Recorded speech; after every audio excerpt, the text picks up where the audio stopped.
मैं अभी Beverly hills जा रही हूँ, फिर भी लोग मुझे यहाँ पे अवेयर रहने बोलते हैं। हर जगह मतलब कोई ना कोई स्ट्रेंजर मिल जाता है जो मुझे it's not safe, don't go alone, don't walk alone.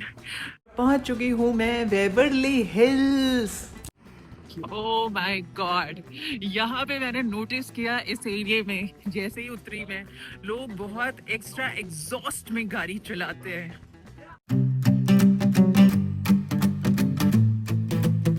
यहाँ पे किसी की कोई फिक्स सीट नहीं है। यहाँ पे आप चार्जिंग लगा के इधर अपना खाना रख के आराम से ऐसे व्यू देख सकते हो। तो मैंने सोचा चलो जाके पेंट्री भी देख के आते हैं। ये देखो आप, रिजर्व वाला रेस्टोरेंट इनका कुछ ऐसा है। ये आपको मेन्यू मिलेगा और इसमें से आप ऑर्डर कर सकते हो और वेटर आपकी सीट पे ला के देगा। तो ऐसे ऐसे इनके ये केबिन्स बने हुए हैं, ये देखो आप। अगर इकॉनमी से इसके ऑक्यूपेंसी की बात करूं तो ऑलमोस्ट ये फुल है, और प्राइस सुन के आप हैरान रह जाओगे कि इतने महंगे प्राइस पे भी इतनी शॉर्ट जर्नी के लिए भी लोग ट्रेन्स लेते हैं यहाँ पे। मतलब स्टार्टिंग प्राइस है। यहाँ पे आपको बैठने के लिए मिलेगा और पर्सनल टॉयलेट है।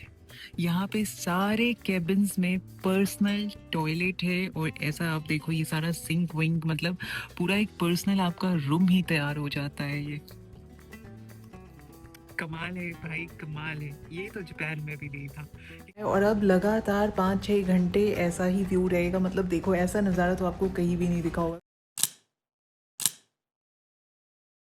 फिर से स्वागत है आपका एक नए वीडियो में, एक फ्रेश स्टार्ट।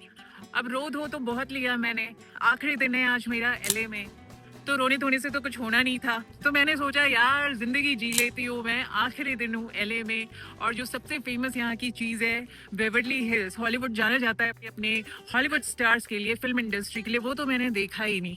दोबारा पता नहीं कब अमेरिका आने मिले ना मिले, वीज़ा मिले ना मिले, तो मैं क्यों वेस्ट करूँ आज का दिन।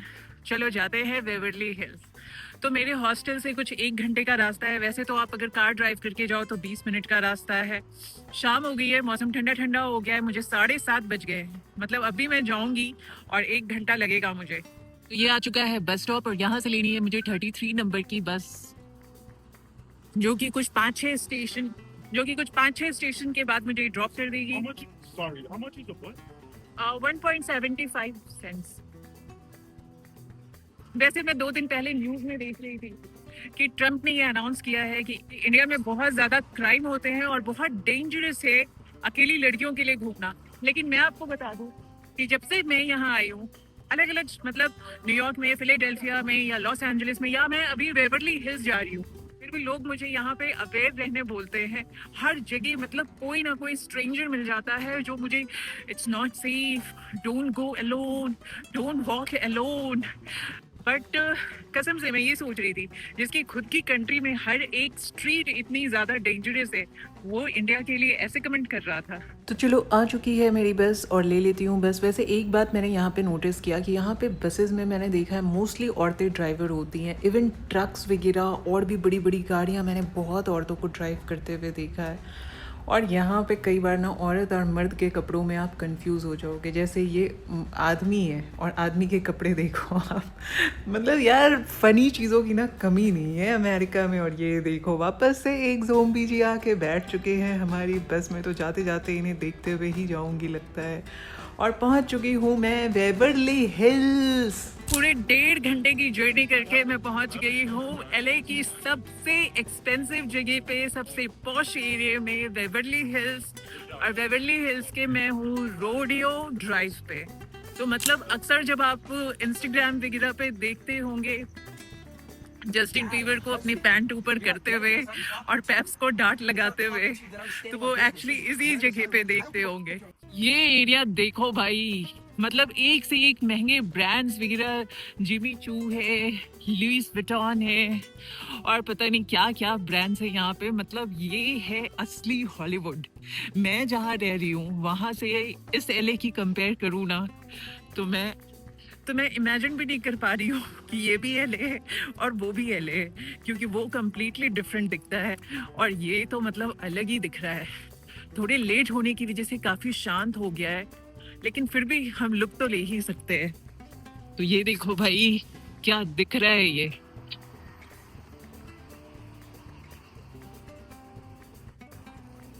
ये सारे अगर शोरूम्स की बात करूं तो ये सारे बंद हो चुके हैं, बिकॉज टाइम के बहुत पाबंद होते हैं ये लोग, टाइम से ऊपर बिल्कुल काम नहीं करते। और ये देखो यहाँ पे जगह जगह फोटो सेशंस भी हो रहे हैं। पर्टिकुलर अगर इस एरिया में आप 2 BHK का भी घर लेते हो तो मिनिमम 20-30 मिलियन का आता है। मतलब 20-30 मिलियन डॉलर आप ऐसा समझ लो 17-18 करोड़ में।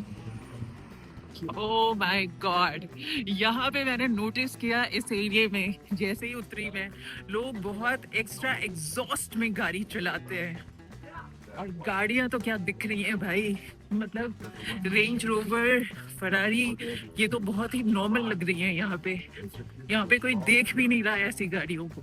यहाँ पे कोई छोटी गाड़ी शायद ही दिखे आपको, बट बहुत ही ज्यादा वीरान है। मतलब इतना भी कुछ टाइम नहीं हो गया है ना, तो इतने ठंड का मौसम है, मतलब सिर्फ 9 बज रहे हैं और 9 बजे बहुत ही ज्यादा शांत हो गया है। मैं सिर्फ इमेजिन कर रही हूँ कि यहाँ पे रहने वाले जो लोग होंगे वो तो मतलब नेक्स्ट लेवल वाले ही लोग होंगे। ये देखो गुची, हमारे आलिया भट्ट का ब्रांड। ऐसा नहीं है कि यहाँ पे सिर्फ हॉलीवुड स्टार्स ही रहते हैं, अभी मुझे कुछ इंडियन लोग भी जाते हुए दिखे, 2-4 बार दिखे, लेकिन यहाँ पे तो देख के ऐसे पलट जा रहे हैं ऐसे। हालांकि ये मैंने पूरे US में नोटिस किया कि अपने इंडियंस दिखते हैं तो ऐसे दूर से ही ऐसे मुंह फेर लेते हैं, पता नहीं क्यों, एक स्माइल तक नहीं देते। और यहाँ वाले तो भाई नेक्स्ट लेवल ही होते होंगे।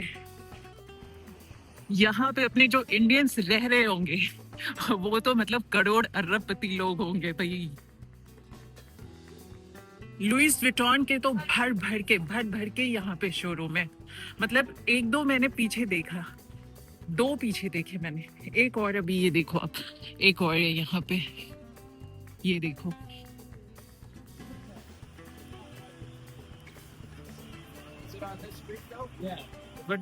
तो कुछ ही टाइम पहले अभी जिस ब्रांड की धज्जियां उड़ी थी, चाइना वालों ने उड़ाया था, देख लो ये ब्रांड। तो देख लो इस ब्रांड का शोरूम यहाँ LA वेवरली हिल्स में, और वहां पे देखो जॉर्जिया अरमानी। अगर ये कुछ खुले होते तो मैं अंदर से इनके प्राइजेस जरूर दिखाती, जस्ट ऐसे ही चेक करने के लिए, लेकिन एक भी खुला नहीं है। यहाँ पे अगर आप डे टाइम पे आओ, शाम के टाइम पे आओ और किसी हॉलीवुड स्टार को देख लो तो बिल्कुल सरप्राइज मत होना, क्योंकि एक तो ये उन्हीं की जगह है और प्लस ये जो सारा ब्रांड्स है ये भी इस जगह पे वही अफोर्ड कर सकते हैं। एक वेबसाइट है जिसपे मैं अभी घरों के प्राइस चेक कर रही थी, तो मैक्सिमम यहाँ पे घर जो बिकते हैं वो 1300-1400 करोड़ तक भी गए हैं, और मिनिमम तो बताया ही मैंने आप लोगों को 17-18 करोड़।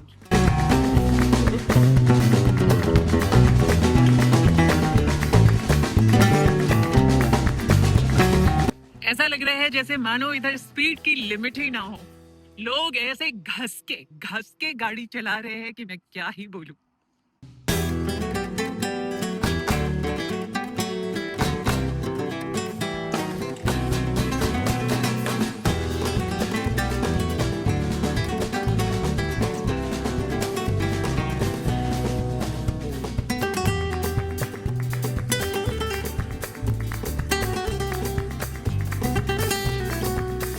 तो अभी जो 2 सीटर गाड़ी थी उसमें जो महिला बैठी थी वो 80 साल से कम की नहीं थी। ये शायद कोई बहुत फेमस सा डिस्क लग रहा है मुझे, क्योंकि बहुत अच्छी आवाजें आ रही है गाने वाने की। और इसके बाहर की आप गाड़ियां देखो भाई,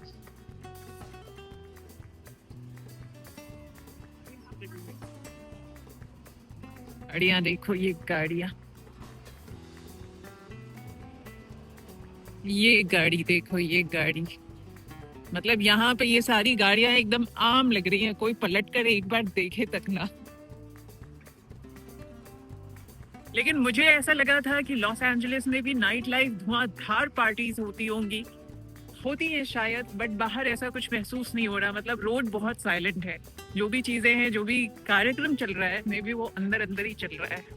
जाना था मुझे द ग्रोव, लेकिन क्योंकि बहुत लेट हो चुकी हूँ, इस एरिया में कोई मेट्रो स्टेशन भी नहीं है, तो जाने के लिए फिर मेरे पास बस नहीं मिलेगी। अगेन ये देखो भाई,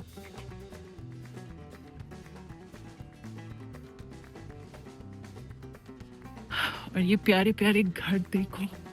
बट डेफिनेटली अगर आप बैंकॉक, थाईलैंड, पटाया उन सब से कंपेयर करोगे तो वैसी नाइट लाइफ तो नहीं है। बट जो भी है बहुत क्लासी वाली नाइट लाइफ है।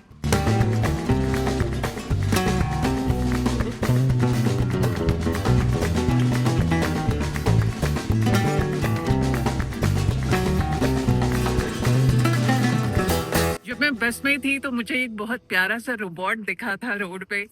मुझे थी उम्मीद कि मतलब मैं नीचे उतरूंगी तो मुझे वापस से वो रोबोट दिखेगा जो कि खाना डिलीवर करने जा रहा था, लेकिन अफसोस कि वो मुझे दिख नहीं रहा। और कल तो मैं यहाँ से जा रही हूँ। एक बात तो है कि इधर मुझे वो ड्रगी टाइप के वो मुझे ड्रगी टाइप के चोर चक्के टाइप के लोग इस पर्टिकुलर इस सारे एरिया में तो नहीं दिख रहे। तो स्वागत है आप लोगों का एक बार फिर से। और अभी कुछ सुबह के 8 बज रहे हैं और मैंने मेरे हॉस्टल से चेकआउट कर दिया है और नेक्स्ट डेस्टिनेशन के लिए मैं पूरी तरीके से रेडी हूँ। मैं अभी बैठी हूँ ट्रेन स्टेशन पे। ये तो यूएस में जो भी ट्रेन सिस्टम है उसमें से एक बहुत ही फेमस एमट्रेक की ट्रेन्स हैं जो कि मुझे लेनी थी, मुझे एक्सपीरियंस करना था, क्योंकि फ़्लाइट कर लिया, लोकल एक्सपीरियंस, मेट्रो कर लिया, बसेस कर लिए, फ्लिक्स बस पे कर लिया, तो अब बारी ट्रेन की थी। क्योंकि इस ट्रेन के बारे में मैंने मतलब सुन रखा है कि ये बहुत ही अच्छी ट्रेन है, बहुत ही कंफर्टेबल ट्रेन है।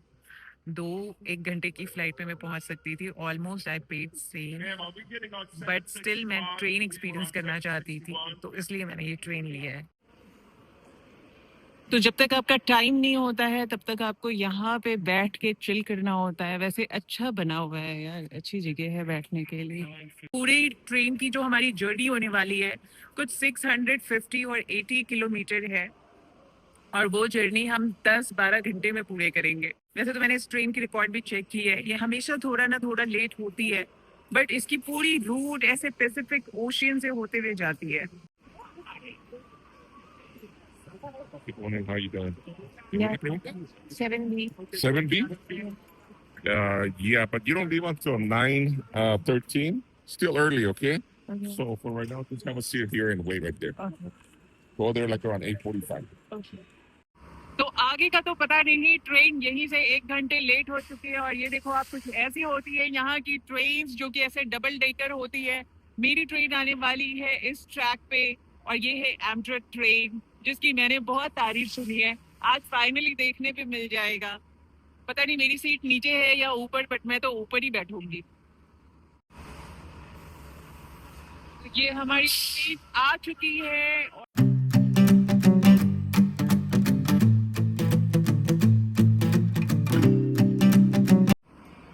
Where you going?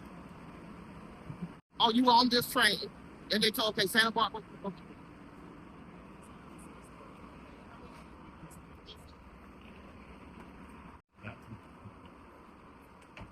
So you can put your bag there if you want.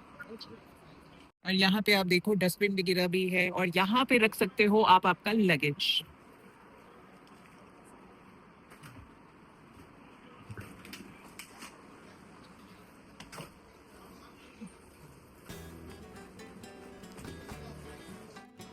और अब चलती हूँ मैं ऊपर की ओर। I am very excited.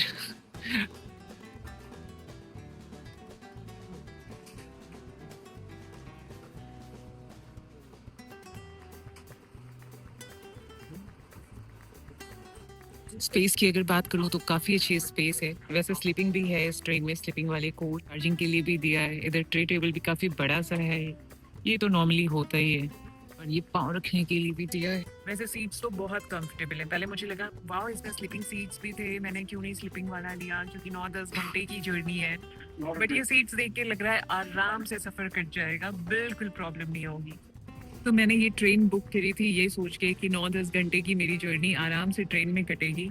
अभी मुझे पता चल रहा है कि मैं इस ट्रेन में सिर्फ 1.5 घंटे के लिए हूँ और 1.5 घंटे के बाद मुझे ट्रांसफ़र मिलेगा बस में। मतलब 1.5 घंटे की ही जर्नी मुझे इस ट्रेन में मिलेगी, देन मुझे बस लेनी होगी।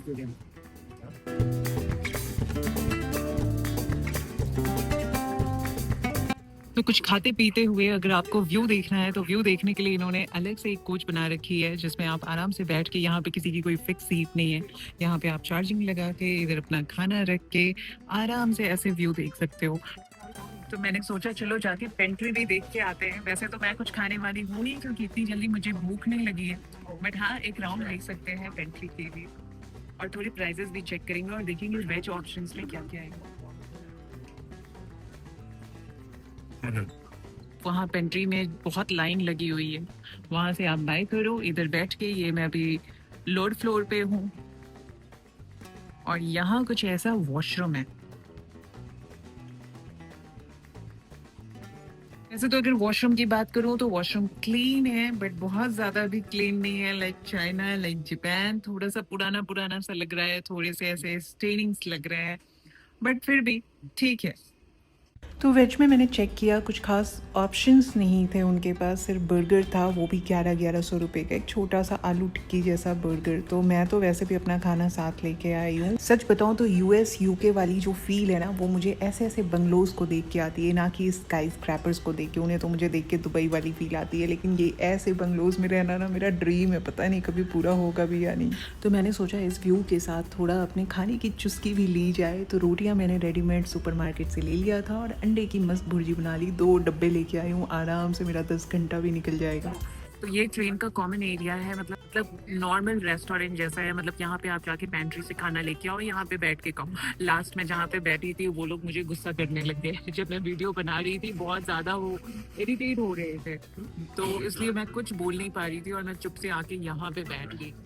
तो ये जो आप देख रहे हो ये पेंट्री एरिया है नॉर्मल वाला। यहाँ पे जहाँ आपको सीट मिली आप ऐसे लूट के बैठ सकते हो और नज़ारे ले सकते हो। इधर से इतने प्यारे प्यारे छोटे छोटे प्यारे प्यारे से बंगलोज दिख रहे हैं, स्विमिंग पूल वगैरह सारी चीज़ें हर एक बंगलोज में है। और वहाँ पे इनका पेड रेस्टोरेंट है, मतलब वहाँ पे रिजर्व सीट्स हैं, आप आराम से जाके ऑर्डर करो, आपकी सीट पे आपको लाके चीज़ें मिलेंगी, आपको उठ के पेंट्री में जाने की ज़रूरत नहीं है।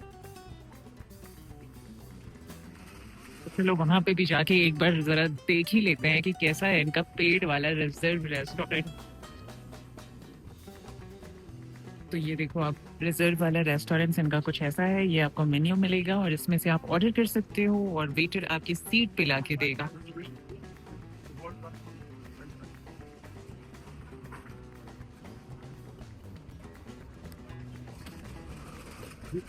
और वैसे इसी ट्रेन में ये मैं आगे के कंपार्टमेंट में हूँ, कोच में हूँ, पीछे की जो कंपार्टमेंट्स है उसमें स्लीपिंग कोच भी है।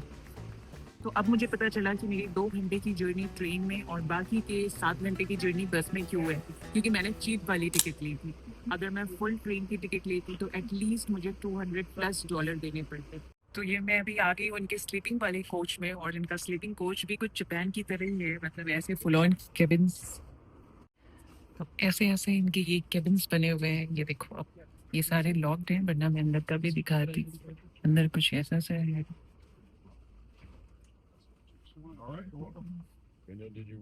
अगर इकॉनमी से इसके ऑक्यूपेंसी की बात करूं तो ऑलमोस्ट ये फुल है, और प्राइस सुन के आप हैरान रह जाओगे कि इतने महंगे प्राइस पे भी इतनी शॉर्ट जर्नी के लिए भी लोग ट्रेन्स लेते हैं यहाँ पे। मतलब स्टार्टिंग प्राइस है $450, जो कि कुछ बनते हैं 38-40,000 रुपीज़, और हाईएस्ट है 2400 USD, जो कि 2-2.5 लाख में बनते हैं। मतलब यकीन करना मुश्किल हो गया है मेरे लिए तो इनके केबिन्स में आप देखो, ये मुझे एक खुला सा केबिन दिख रहा है, तो मैंने सोचा इसमें से आपको दिखा दूँ। तो कुछ ऐसे यहाँ पे 2 सीट्स हैं, वहाँ पे आपको बैठने के लिए मिलेगा और पर्सनल टॉयलेट है। यहाँ पे सारे केबिन्स में पर्सनल टॉयलेट है, और ऐसा आप देखो ये सारा सिंक विंक, मतलब पूरा एक पर्सनल आपका रूम ही तैयार हो जाता है। ये कमाल है भाई, कमाल है। ये तो जापान में भी नहीं था कि केबिन के अंदर भी टॉयलेट, ये नहीं था वहाँ भी। बट वहाँ पे भी मैंने फर्स्ट क्लास तो वैसे देखा नहीं था, तो आई कांट कमेंट। वैसे बहुत सारे टीटी अंदर भी घूम रहे हैं, मतलब बाहर चेक करके ही अंदर आपको आने मिलता है। बाहर अच्छे से वो चेक करते हैं, उसके बाद भी अंदर आके हर केबिन में मुझे दिख रहे हैं टीटी। मतलब ज़बरदस्त चेकिंग है भाई। अगर कोई बाय मिस्टेक घुस भी गया हो इधर, तो चेकिंग से नहीं बच पाएगा। और यहाँ पे शायद ये चाय कॉफ़ी पूरा फ्री है, तो आपको जितने भी ये चाय कॉफ़ी चाहिए, अगर आप यहाँ के फर्स्ट क्लास के पैसेंजर हो, तो आप आराम से ये चाय कॉफ़ी यूज़ कर सकते हो। इधर आइस वाटर है और इधर है कॉमन टॉयलेट। इनका भी कॉमन टॉयलेट ज़रा देख ही लेते हैं।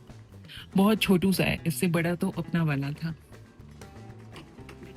तो जिस व्यू का मैं बेसब्री से इंतज़ार करी थी, फाइनली वो व्यू स्टार्ट हो गया है और अब लगातार 5-6 घंटे ऐसा ही व्यू रहेगा। मतलब देखो, ऐसा नज़ारा तो आपको कहीं भी नहीं दिखा होगा, क्योंकि मैं इस ट्रेन में सिर्फ 1.5-2 घंटे के लिए हूँ।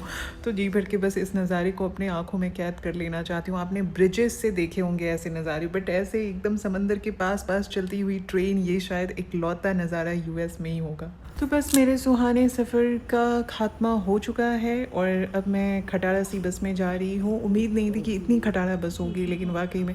और एक तो पूरी पैक्ड है, मतलब सीट्स ही नहीं है। और ये देखो, वॉशरूम भी है बस में। चलो, ये तो एक अच्छी चीज़ है, मुझे एकदम लास्ट की सीट मिली है।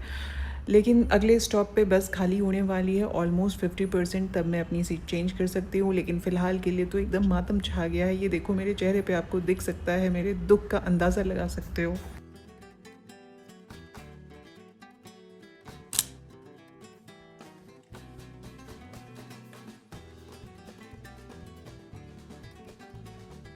तो मिनिमम जो प्राइस था वो था 410 रुपये। मतलब कुछ भी स्टार्टिंग जो भी चीज़ें थी वो 410 रुपये से थी।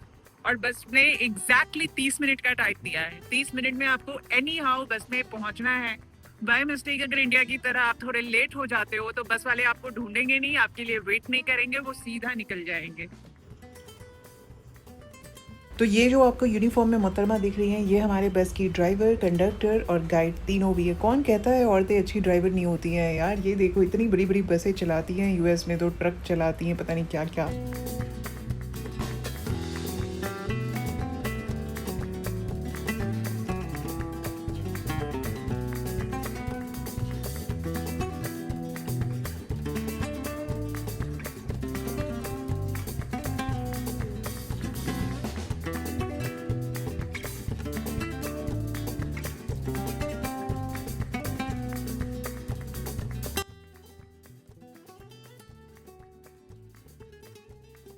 कुछ ऐसा इनका वॉशरूम है, एकदम ही क्लीन है। कोई ऐसे पानी वानी फर्श पे नहीं गिरा है, पानी होता ही नहीं है इनके टॉयलेट में। एक अच्छी चीज है कि पब्लिक टॉयलेट में पानी नहीं होना चाहिए। पानी की वजह से फर्श इतना गंदा हो जाता है कि बहुत ज्यादा घिन आती है यार। काफी ऐसे कॉम्पैक्ट सा है लेकिन क्लीन है, मोस्ट इम्पोर्टेंट। और बस में इतना भी मिल जाए तो बहुत है। जबकि मैंने देखा कि मैकडी में सारे लोग लाइन लग के वॉशरूम गए, बट पता नहीं क्यों बस के वॉशरूम में नहीं आ रहे। मुझे तो क्लीन लग रहा है।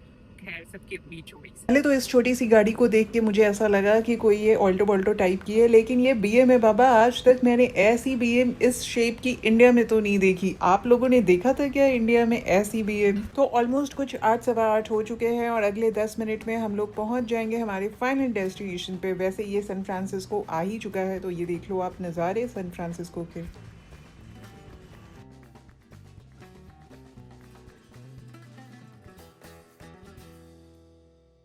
तो कुछ 8:30 बज रहे हैं और पहुंच गई हूँ मैं San Francisco after a long journey. But journey बहुत ज़्यादा टायरिंग नहीं था, क्योंकि ट्रेन तो डेफिनेटली ज़्यादा कंफर्टेबल थी, बट बस की भी जर्नी ठीक ही थी। बहुत ज़्यादा ठंड है यहाँ पे।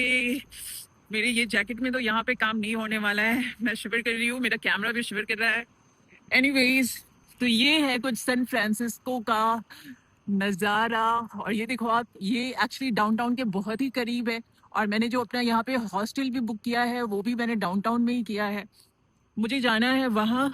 तो अभी मैंने अपनी इंडिया की भी फ़्लाइट बुक की, जो कि आज मैं यहाँ, आज है 27 जून और मैंने बुक की है 5 जुलाई की। लगभग एक हफ्ते में हूँ यहाँ पे, बिकॉज एम्बेसी के लिए मैंने सेफर साइड थोड़ा टाइम बचा के रखा। वैसे सैन फ्रांसिस्को की अगर मैं फर्स्ट लुक की बात करूं तो मुझे ये शहर बहुत बहुत ज़्यादा एडवांस लग रहा है। प्लस बिल्कुल क्राउडेड नहीं है। और मौसम की तो क्या बात ही करूं यार, गजब की ठंड है। तो पता नहीं यहाँ पे बसेस फ्री है या क्या है। मैं उन्हें पे करने जा रही थी तो ड्राइवर ने मुझे मना कर दिया। वाह। वैसे यहाँ पे एक चीज़ है, मतलब पूरे यूएस में, कि जैसे ही आप बस या ट्रेन के लिए गूगल मैप पे सर्च करते हो तो आपको वहाँ पे प्राइसेस भी साथ में दिखा देता है। बट यहाँ पे मैं जब सर्च कर रही थी मुझे प्राइस दिखा ही नहीं रहा था। तो शायद इसीलिए नहीं दिखा रहा था क्योंकि फ्री है। तो आप जो ये बटन देख रहे हो, ये स्टॉप बटन है। आपका स्टॉप आने से पहले आपको ये बटन क्लिक करना होता है, क्योंकि कई बार अगर कोई क्लिक ना करे और बाहर बस स्टॉप पे भी कोई खड़ा ना हो तो बस नहीं रहे, इसलिए ये क्लिक करना ज़रूरी है। और ये ऐसे आपको हर सीट्स के पास मिल जाएगी। तो वहाँ भी आप देखो है, यहाँ भी है, यहाँ भी है।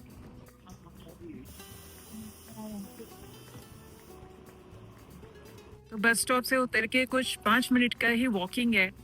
और वैसे ये शहर में भी उनके वो लोग कुछ कम नहीं है।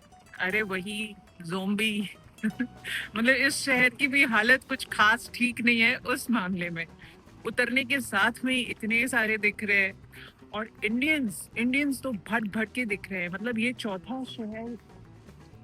चौथा शहर हुआ मेरा यूएस में, सबसे ज्यादा मुझे इंडियंस यही दिख रहे हैं, बहुत ज्यादा। और वो भी यूथ में भी सारे आईटी वाले होंगे या फिर स्टूडेंट्स होंगे।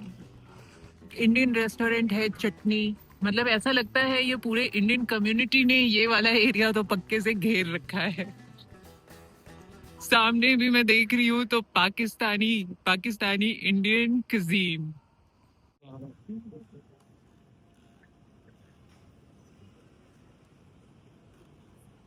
तो अब मुझे समझ में आया कि मुझे ऑल ऑफ सडन इतने भारतीय और पाकिस्तानी नागरिक क्यों दिखने लग गए, क्योंकि मैं उन्हीं के एरिया में हूँ। और ये तो शान है यहाँ की, ये तो आपको हर जगह ही दिखेंगे।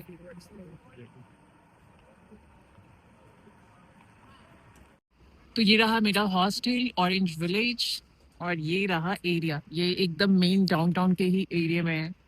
यहाँ पे मांगेंगे मेरा पासपोर्ट जो कि मैंने खो दिया है।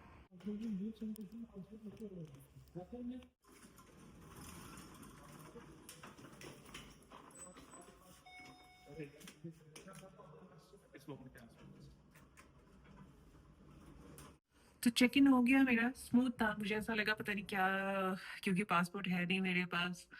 तो पैन कार्ड लिया उन्होंने, बट वो पैन कार्ड उनकी मशीन में स्कैन नहीं हो रहा था। तो मैंने उन्हें बताया भाई क्या रीज़न है।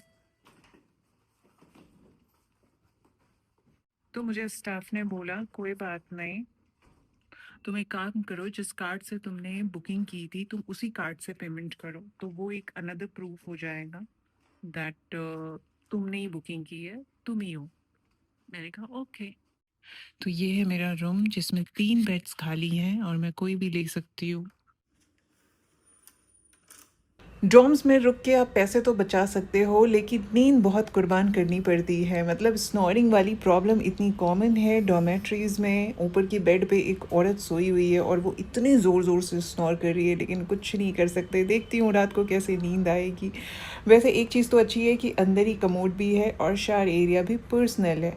इस हॉस्टल के लिए मैं पर डे कुछ पे कर रही हूँ 3,500 रुपये, जो कि बेस्ट है, डाउनटाउन के एरिया में है। रूम में बैग वैग रख के जल्दी से मैं नीचे किचन में आ गई। ये है किचन का एरिया, क्योंकि 11 बजे बंद हो जाता है और ऑलरेडी 10:30 बज चुके हैं। तो जल्दी से मैं कुछ बना के खा लूँगी, क्योंकि 11 बजे के बाद आप पानी भी नहीं ले सकते किचन से। शायद मेरी तरह वो भी रात को आई है लंबी जर्नी करके, जो भी है वो, इसलिए सो रही है। डिस्टर्ब नहीं करती हूँ और इस वीडियो को रखते हैं यहीं तक। मिलती हूँ आपसे फिर अगले वीडियो में।